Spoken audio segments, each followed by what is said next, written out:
How you doing, movie fans? Welcome back to another week here at The Potato, where we're just a whirlwind of movie news and reviews from a couch potato. And if this is your first time here, I would really appreciate your support. Please subscribe. So when we think of big budget movie failures, we think of films like King Arthur or John Carter or even The Lone Ranger. The 1997 film Titanic wouldn't be part of this conversation. But it turns out in the early 1940s, the Nazis made a Titanic film with the intention of slandering the British. But things didn't exactly pan out that way. And as a result, the Titanic Nazi movie goes down as one of the biggest production disasters of all time, with losses somewhere between $150 and $200 million when adjusted for inflation today. This is the story how. Alright, so this idiot, Joseph Goebbels, the Minister of Propaganda for the Third Reich, was a huge film buff who dreamed of having a Nazi film department that could rival Hollywood. Between 1933 and 1945, he produced well over 1,000 Nazi propaganda films. In the early 1940s, he set his sights on developing a big-budget feature film based on the 1912 sinking of the Titanic. The plot of the film was aimed to place blame on the British by making them look like greedy capitalists who were more focused on making their company look more valuable by breaking speed records for fastest transatlantic crossing, rather than caring about the well-being and safety of their passengers. And the main character would be a compassionate German man named Peterson who tries to be the hero and is worried about everyone's safety. To direct the film, Goebbels hired director Herbert Selpin, who was pretty much a hard-nosed, egotistical alcoholic. I've read conflicting reports on when the production began. It was either 1940 or 1941, but regardless, it started when the Nazis were still dominating the war. It's important to keep this in mind, because throughout the course of filming, the tide of war would start to change from the Nazis advancing forward to getting their asses kicked. And this would have effects on the outcome of the movie. Now, what might have started as some of the typical problems on a movie set, from long and often delayed shoots, would eventually turn into a full-blown disaster, as Selpin's demands for the film would keep growing. Selpin felt the miniature models looked unrealistic. Goebbels gave him money to build a 30-foot model that had to then be towed to a nearby lake. Selpin would need more extras. Goebbels would actually pull soldiers out of the war and reassign them to the set.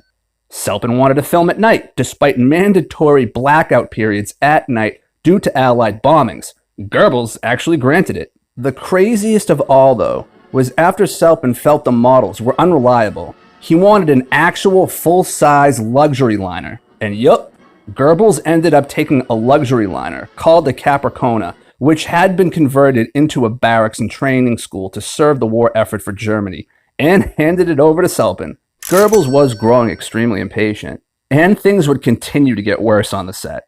Selpin would leave the set for periods of time to meet with Goebbels and provide him with updates. And what do you think happens when you take a bunch of soldiers who just went from fighting in a war to now being able to lower their guard on a practically unsupervised movie set? Well, you pretty much get this.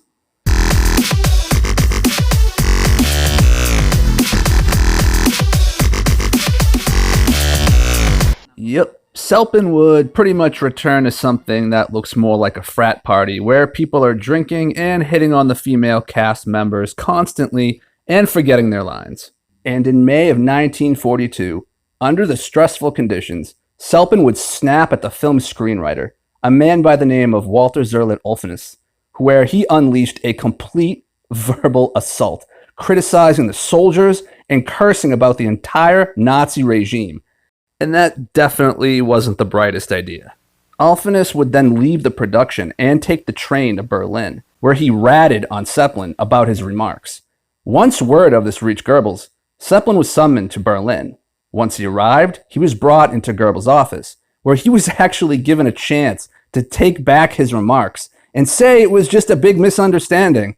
However, a stubborn and possibly drunk Selpin didn't do that at all. Instead, he pretty much doubled down and confirmed that all the accusations were accurate. Bad idea.